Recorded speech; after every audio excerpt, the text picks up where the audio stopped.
Assalamualaikum, selamat siang kakak semuanya. Masih bersama saya yang akan melanjutkan cerita ini. Di cerita sebelumnya, Tiara sangat bahagia ya, karena sudah mendapatkan tiket Berlin Philharmonic. Karena konser ini adalah salah satu idolanya. Dan di sini saya kasih bocoran sedikit ya. Nico dan Gary entar juga akan hadir dalam konser ini dan akhirnya akan bertemu dengan Tiara. Oke, kita langsung saja ke ceritanya. Gimana kisah mereka? Selamat mendengarkan. Tiara pergi memilih pakaian yang akan dia kenakan untuk pergi ke konser dengan bersemangat. Pada akhirnya, dia mengenakan gaun biru kabut yang dihiasi sedikit hiasan gemerlap sebelum berangkat ke pusat konvensi dan pameran internasional. Sementara itu, Nico kembali ke perumahan berlian. Melihatnya, kepala pelayan Andi maju untuk menyambutnya. Tuan Nico, lagi-lagi Tuan Muda Gary telah berada di ruang musik sepanjang hari. Menganggukkan kepalanya, Nico menyerahkan mantelnya kepada Andi sebelum melangkah menuju ruang musik di lantai 2. Gary yang berada di dalam ruangan sedang membersihkan senar biola menggunakan sebuah kain khusus dengan begitu hati-hati, sehingga dia tidak sadar Nico memasuki ruangan. Gelagatnya membuat Nico mengenyit sebelum memanggilnya dengan putus asa. Gary. Ketika Gary mendengar sapaan itu, dia mendongak sebelum kembali mendudukkan kepalanya untuk melanjutkan apa yang tengah dia lakukan. Begitu dia melihat bahwa itu adalah Nico, dia membersihkan senar-senar itu dengan hati-hati sembari memperlakukan Nico layaknya orang yang tak terlihat dan bahkan tidak melirik Nico lagi. Dia belum memanggil Nico dengan sebutan papa selama beberapa hari terakhir. Selain pertengkaran mereka beberapa hari yang lalu, dia juga tidak berbicara dengan Nico.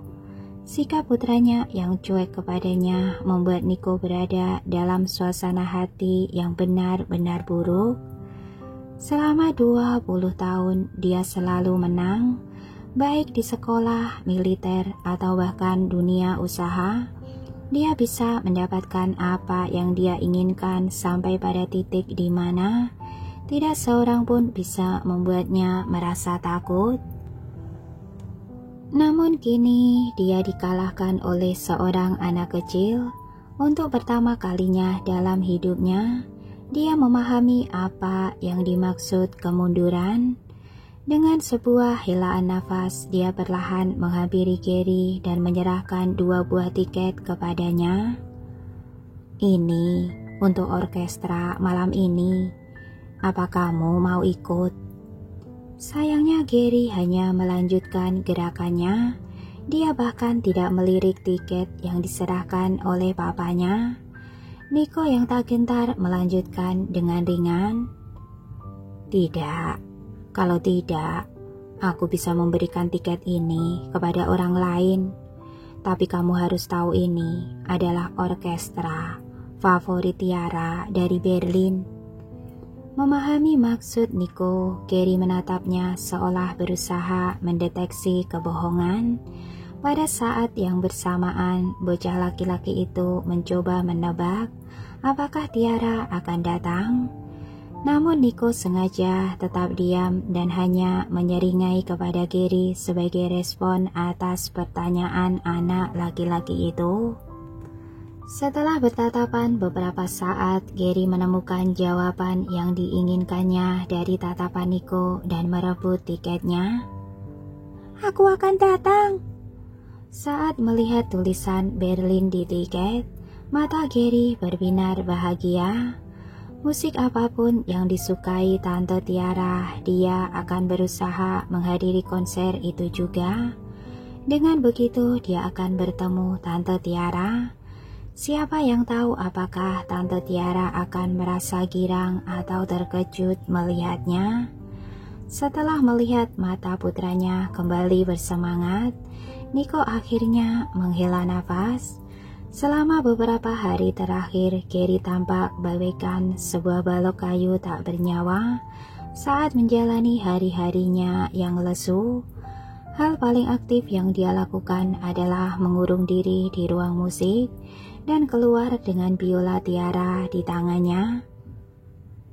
Kalau kamu mau, kita bisa pergi, tapi kamu harus makan dulu, perintah Niko dengan wajah tegas. Tentu saja Gary tidak peduli dengan ekspresi papanya sekarang dan hanya memikirkan tentang bertemu Tante Tiara lagi. Maka dia mengangguk dengan penuh semangat. Janji adalah janji. Dengan itu dia berlari menuruni tangga dan duduk di sisi meja makan seraya menyatakan, "Aku ingin makan, Andi." Ketika aku mendengar bahwa Gary akhirnya ingin makan, dia dengan panik mengangguk, Tentu, saya akan segera melayani Anda, Tuan Muda Gary." Setelah menoleh ke belakang untuk melihat bahwa Niko tidak lagi mengenyitkan alisnya, beban di hati Andi akhirnya terangkat. Ayah dan anak itu akhirnya berdamai. Sementara itu, Gary makan dengan lahap dan menerima hidangan apapun yang diberikan kepadanya. Wajah pucatnya berangsur-angsur mendapatkan kembali warnanya. Mungkin karena keinginan besarnya untuk bertemu Tiara, dia makan secepat kilat. Dalam waktu singkat, dia segera kekenyangan sehingga perut kecilnya membuncit. Setelah selesai, dia mendongakkan kepalanya dan menatap Niko tanpa kata untuk mendesak Niko. Konser akan dimulai pukul 6 sore. Jika mereka berangkat sekarang, maka akan dapat tiba tepat waktu. Namun mereka akan terlambat jika menunda lebih lama lagi. Pada saat ini, Niko tidak bisa menahan senyum melihat keaktifan Gary. Dia dengan cepat mengemasi barang-barang mereka lalu meninggalkan rumah bersama-sama. Lebih cepat, desak Gary sepanjang jalan. Sungguh dia berharap bisa bertemu dengan Nona Tiara sesegera mungkin. Kalau saja dia bisa memasang sepasang sayap dan terbang ke sisi Tiara saat ini. Pada saat ayah dan anak itu tiba di pusat konvensi dan pameran internasional, proses lapor masuk hampir selesai, namun masih ada antrian di pintu masuk.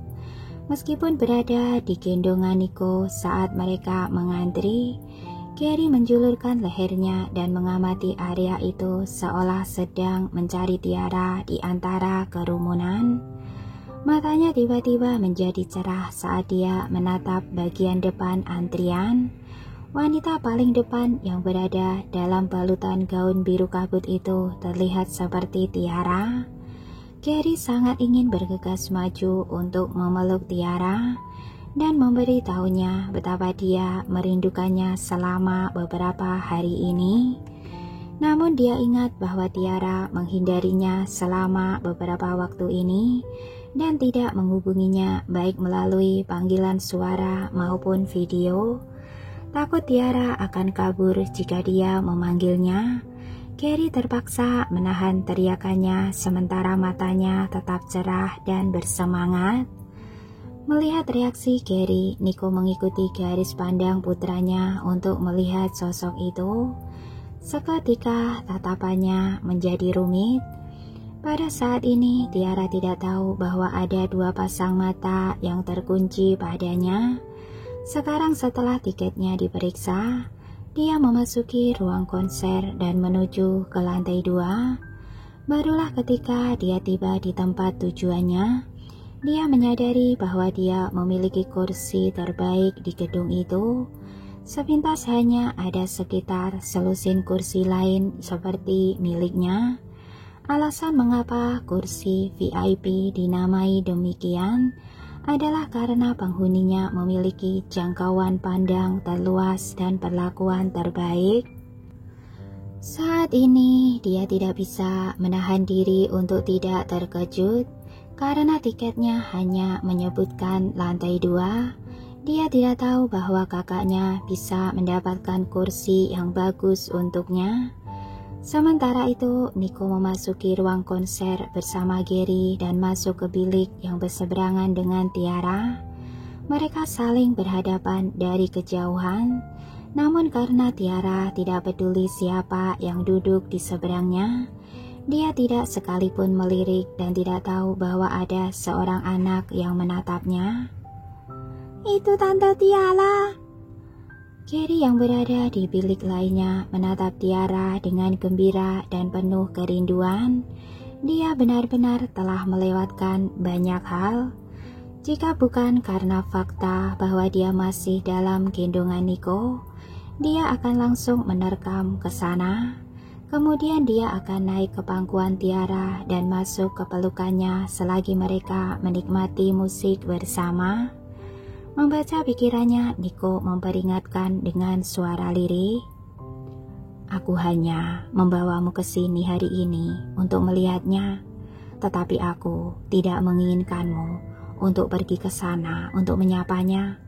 Kalau dia ingin kembali, dia akan datang dan menemuimu sendiri, seperti ketika seseorang harus meminta maaf setelah mereka melakukan kesalahan dan berniat untuk berdamai. Apa kamu mengerti? Meski kata-kata Nico telah memasuki telinga Gary, dia mengabaikan ayahnya dan tetap menatap Tante Tiara. Dalam hatinya dia berpikir, siapa yang tidak tahu? Tapi bagaimana kalau Tante Tiara tidak mau kembali? Tidak, dia tidak akan dengan bodohnya menyetujui perintah papahnya begitu saja. Seluruh penonton duduk 10 menit kemudian, mengingat betapa sulitnya mendapatkan tiket pertunjukan orkestra internasional. Tentu saja tidak ada orang yang absen setelah tiket dibeli. Melihat penonton sudah siap dan waktu telah tiba, pengarah musik naik ke panggung untuk memberikan pidato singkat. Dan sekarang saya menyatakan bahwa pertunjukan secara resmi dimulai. Dengan itu dia undur diri. Tirai di belakangnya langsung ditarik ke belakang untuk mengungkapkan orkestra besar yang telah disiapkan di atas panggung. Dengan lambaian tongkat konduktor, konser pun dimulai. Tiara terhipnotis selagi dia mendengarkan alunan musik yang kuat.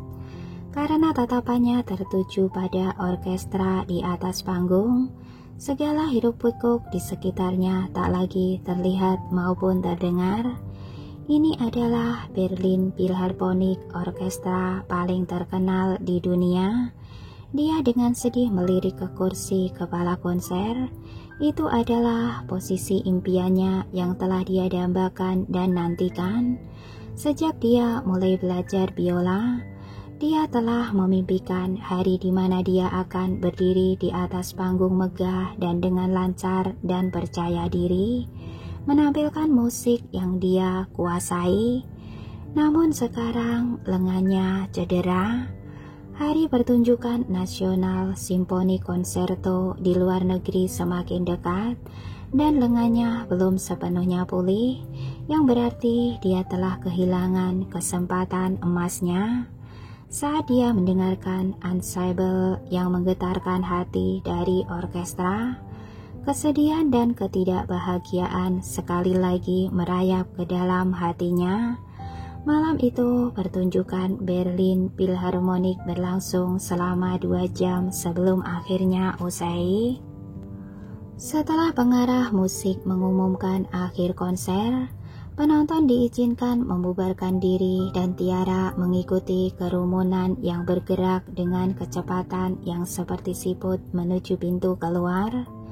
Dia iseng menyaksikan para pemain meninggalkan panggung. Meskipun dia merasa masih bisa mendengar musik mereka diputar di telinganya, dia merasa sedikit tidak puas. Itu karena dia tidak bisa menahan diri untuk tidak membayangkan bagaimana rasanya jika dia juga berdiri di atas panggung. Dengan seisi kepalanya yang dipenuhi oleh pertunjukan tadi, Tiara akan berdiri di sana selagi tenggelam dalam pikirannya saat ia memutar ulang pesta audisi visual yang dia alami di malam itu, jika bukan karena aula itu tertutup. Karena dia tenggelam dalam pikirannya, dia tidak menyadari anak dan orang dewasa yang mengikuti dari belakangnya. Melihat Tiara hendak pergi dan pulang, Gary menjadi sedikit cemas. Dia ingin berlari untuk menghalangi jalannya dan menuntut, "Pulanglah bersamaku, Tante Tiara." Namun Nico masih menggenggam erat tangan Gary. Bahkan setelah berjuang untuk waktu yang lama, dia tidak bisa melepaskan diri dari cengkeraman Nico. Saat Gary mengayunkan tangan Nico, dia memohon, "Aku ingin mengejar Tante Tiara, Pak. Apa boleh?" "Tidak," jawab Nico dengan wajah gelap dan nada dingin. Saat Nico mengatakan itu, Gary kehilangan kesabaran dan menolehkan kepalanya untuk memelototi papanya, yang sekarang dia perlakukan layaknya seorang diktator. "Papa jahat. Papa mengizinkan aku untuk melihat Tante Tiara, tetapi tidak akan membiarkan aku menyapanya." Jelas bahwa Nico sedang menggetaknya dengan menjauhkan Tiara dari jangkauannya. Cemberut marah, Gary memperhatikan Tiara mengikuti kerumunan itu keluar dari pusat pameran. Sementara itu, setelah meninggalkan pusat pameran, dia melihat jam dan menemukan bahwa masih belum larut sehingga Pandu mungkin belum selesai bekerja. Jadi dia tidak segera menelponnya. Saat ini lingkungan sekitarnya sangat indah dan dia tidak memiliki hari yang santai untuk waktu yang lama. Karena dia sudah ada di sana, dia mungkin akan mengambil kesempatan untuk berjalan-jalan. Selagi berjalan-jalan di sepanjang jalan, dia sekali lagi tenggelam dalam pikirannya dan lupa untuk melacak kemana dia pergi.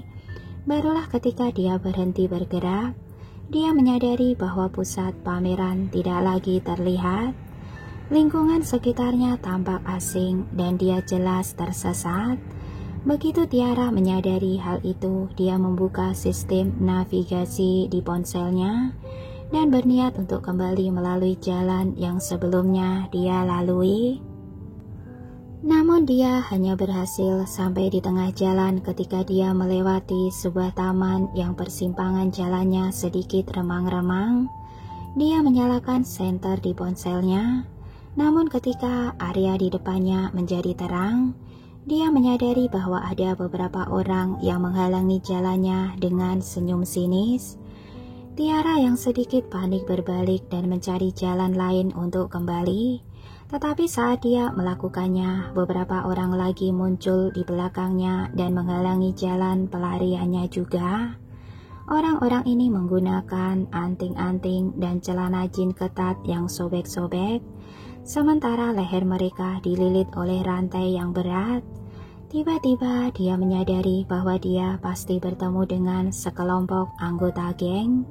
Salah satu anak geng meliriknya, "Kamu pasti tersesat, nona kecil. Bagaimana kalau aku mengantarmu keluar?" Karena jumlah orang-orang itu, dia berpura-pura tenang dan mencoba menghindari mereka sehingga dia bisa meninggalkan mereka dan pergi. Namun sebelum Tiara bahkan bisa meninggalkan lingkaran itu, para gangster mengecilkan ukuran lingkaran tersebut dan menjebaknya di tengah. Setelah itu salah satu dari mereka mencemoohnya, "Apa yang kamu takutkan, nona kecil? Bukannya kami akan memakanmu. Kami hanya berharap untuk mengantarmu keluar karena kamu tersesat. Sebagai imbalannya, kenapa kamu minum bersama kami sebagai bersulang atas jasa kami. Tiara yang kesal membentak, "Pergi!" Namun mereka hanya mulai terbawa, terbahak-bahak seolah-olah mereka telah mendengar lelucon. Kemudian anggota geng paling gemuk menggosok dagunya dan menjawab, "Kamu tahu, cewek ini memiliki semangat yang cukup besar. Aku menyukainya." Pada saat ini, mau tidak mau dia teringat tentang kejadian tempo hari. Tiara segera memucat dan telapak tangannya mulai berkeringat. Dia tidak ingin tinggal lebih lama dan harus segera pergi. "Pergi? Aku khawatir itu tidak mudah. Kurasa kamu harus melayani kami terlebih dahulu. Bermainlah dengan kami sebentar sebelum kami mempertimbangkan untuk mengizinkanmu pergi." Tatapan mesum berkeliaran di tubuhnya. "Bagus sekali tubuhmu." Dia dengan dingin memperingatkan, "Jangan berani-berani menyentuhku, atau aku akan mulai berteriak." "Berteriak?" "Seluruh taman dipenuhi dengan orang-orang kami. Kamu bisa berteriak jika kamu mau. Semakin keras kamu berteriak, semakin kami akan menyukainya. Bukankah begitu, teman-teman?" Saat kelompok itu mendekati Tiara, wajahnya semakin pucat. "Tolong!" "Ya ampun, kamu benar-benar berteriak. Aku sangat takut." "Ah!" Ketika salah satu gangster mengulurkan tangannya ke arahnya, tangannya dihalangi oleh orang lain dan tangannya disentak mundur dengan keras sebelum dia bahkan bisa menyentuh Tiara atau menyelesaikan perkataannya.